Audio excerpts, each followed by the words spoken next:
was standing in my house.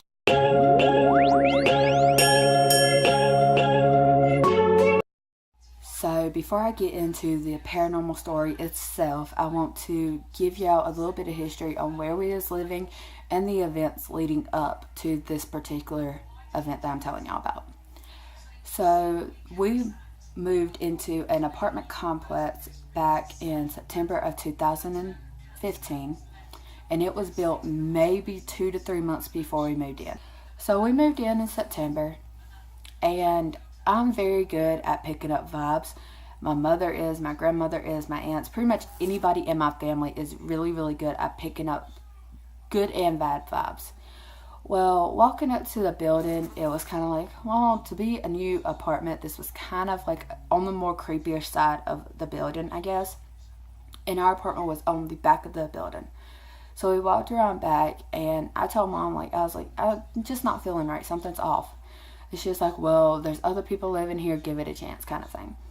We walked up the steps. So Mom's like, 4 out of the 8 apartments are rented out. There's 2 available. Y'all about to get this one. Maybe it's someone else's feeling, kind of thing. And I was like, okay, you're right. Because when we got to the top step, the apartment straight across from us, like, it just had bad vibes coming off. So we went into the apartment, and everything was at ease. Like, it was like a weight has been lifted. Everything was normal. We felt like we was at home, kind of thing. So in November is when things started really happening. It was like once we officially got unpacked and moved in and settled down, it's when the weirdness started happening.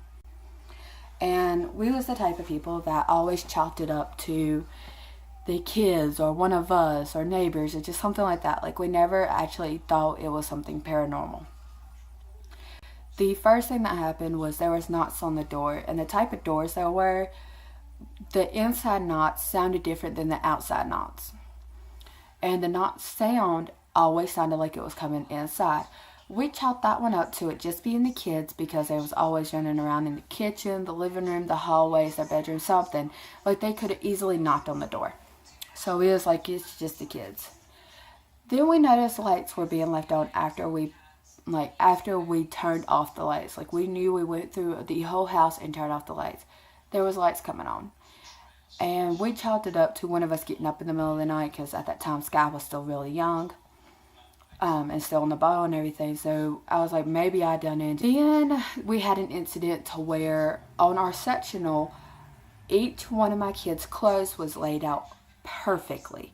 When I say perfectly, I mean if it was an outfit that needed a hair bow, there was a hair bow, the outfit down to the socks and panties, and the shoes sitting there with it. And that would happen for all 3 kids. It wouldn't happen on a daily basis, but it happened maybe 3 times in September and 2 times in December. And then things started getting weird. I remember a night where it was in December and it was around Christmas. I took the kids to see some kind of Christmas event. And when I came home, my mom walked in before my kids. And she stopped and she looked. And Nevaeh was like, Nana, what happened? My mom was like, Jamie, come look at this. And I walked into the apartment, and everything in the kitchen was open. What in the world? And I'm the type of person, I gotta have closed doors, and all the doors was open. So my ex comes home with the tree, and the kids decorate it, and we started noticing that the tree would always fall. Like, it would always fall over. And it would never really hurt anyone or hit anything, because it always fell kind of on the sectional. We put 2 screws in the wall behind it and took a rope and tied it to it. And the way the tree was facing, or the way the living room was, we had windows on this side of the tree and this side. So it was like catacornered into the living room so that you could see it either at the store or coming into the apartments. So we tied it up, and then the night that we tied it up, we heard a loud bang, like a pot had slammed on the floor as hard as it could. So we jumped up, we ran into the living room, and the tree was knocked over and dragged out of the area we had it in. It was like laying in the living room, like the middle of the living room floor in the walkway to the door. And we was like, what in the hell just happened? And I found a pot on the retied the tree, and we slept in the living room that night just to see if anything else weird happened, and nothing did. Everything had completely stopped at that point, minus like lights being turned on or anything like that, until March. And that starts. My ex went to New Jersey at the beginning of March. Well, he called me and told me he was coming home. I went to lay down around 10 that night because the following day was going to be, there was a lot going on the following day. So I went, and I'm the type of person, lights gotta be off, but I gotta have some kind of light in the room I'm sleeping in on, and something playing if I'm sleeping by myself. So I took my laptop in there, my laptop charger, fell asleep. Well, around, I'll say probably around 1:30, I heard what sounded like the door opening, like the home door opening. And I was like, okay, well, he's home. And I looked at my phone, and I'm like, there's no way in hell he's home, because he left around like 8ish. So I got up, I looked around, checked on the kids, made sure everyone was still in the house, locked the door that apparently I forgot to lock, and I went back to bed. Well, when I went back to bed, I noticed that the walk-in closet light had been turned off, and the door was standing wide open. Being paranoid like I am, I rechecked the kids, rechecked the room. I went into the kitchen and grabbed the butcher knife, like a big-ass butcher knife, and was walking around like a crazy woman like this, trying to make sure no one was in my house. So I closed my door back, closet light, and I turned on the bathroom light and kind of cracked them. So I went back to sleep after playing on the laptop, restarting my videos, everything like that. And around 3 o'clock, I heard a slam. The closet door slammed shut. I freaked the fuck out. Talked it up to the heater just kicked on, and somehow or another it pulled the door shut. I called my ex to see where he was at, and at that time, him and his cousin had stopped at a Waffle House to eat or whatever and rest for a little bit and then get back on the road. So I was like, okay. And I told him some weird stuff was going on. And he was like, okay, you'll be fine. Just relax. I'll be home soon, kind of thing. And I was like, all right. Well, a little while later, I went back to sleep. And probably around 3:30, 4 o'clock, I heard the front door open and my bedroom door kind of squeak open. And I'm like, oh, okay. And I wasn't asleep enough to not hear the noise, but I wasn't awake enough to be like, what the hell, and look. So I was like kind of in that twilight zone, I guess. And I heard someone cough. When I heard someone cough, it woke me up enough to glance over in that direction, like my room.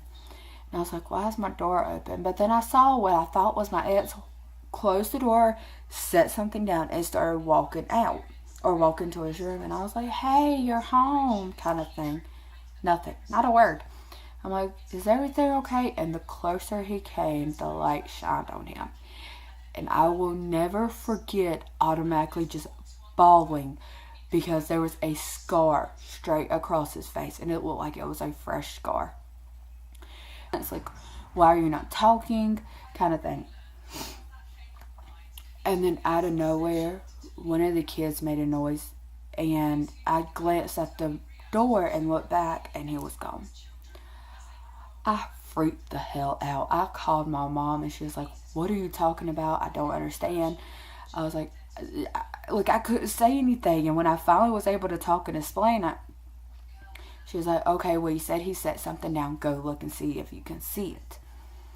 Well, I looked down, and what it was a flower and what looked like a piece of a car plate. She was like, just go check on the kids, make sure they're okay, breathe, calm down, call him, make sure he's alright, kind of thing. Well, I called him, and I explained to him what was going on, and he was like, you say that, and we just saw the exact same guy walk down the steps to the apartment. He vanished, and he sent his cousin up there, and I was like in the room. I just checked the kids. I locked the kids in their room to make sure they were safe. And I know that sounds like a safety hazard and everything else, but I didn't know what else to do. I locked the door. And I sat in the room, and I was in fetal position, just sitting there rocking, scared out of my damn mind. I heard the front door open, and my ex's cousin slammed the door. He slammed it, and I screamed. Like, I couldn't help it. I just screamed. He came in the room. He collapsed on the floor because he tripped over something I had set up in case someone entered the room. And he's like, what the fuck, dude? Like, and then he looked, and he saw what I was explaining to him, and he was like, okay, I'm going to take this down to him. You'll be okay. It's daylight now. Try to get some rest. And I'm just like, how the am I supposed to rest kind of thing. What we figured out had happened is there was a wreck that took place a couple years back. And every now and then someone would report seeing this figure. What got me was this figure looked just like my ex. Just like him. He had on the shirt he wore to Jersey, the pants he wore to Jersey. He was always in work pants and work boots, and that's what this figure had. He had the tattoos on his arms like my ex did. He had, like, he just looked like my ex down to his height, his body type, everything just looked like my ex, but the scar across her face. My mom thinks that because of the wreck that took place, it did end up taking this young man's life. And she thinks that he wonders. My rats made a noise and it scared the fuck out of me.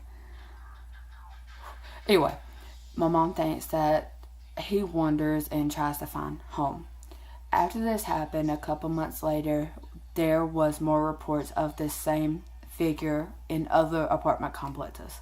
In the area we lived in, there was 3 on the main part coming in, and there was mine, 1 here, and then the 1 here. So altogether there was 6 buildings of 8 apartments in each. And in each one of the buildings, at least 2 people had reported that the same gentleman was in their house. One woman actually called the cops to see what was going on, and there's no sign of breaking and entering. They didn't take anything. We think you're high on something, kind of thing. So, but since that happened to us, I never saw the gentleman again.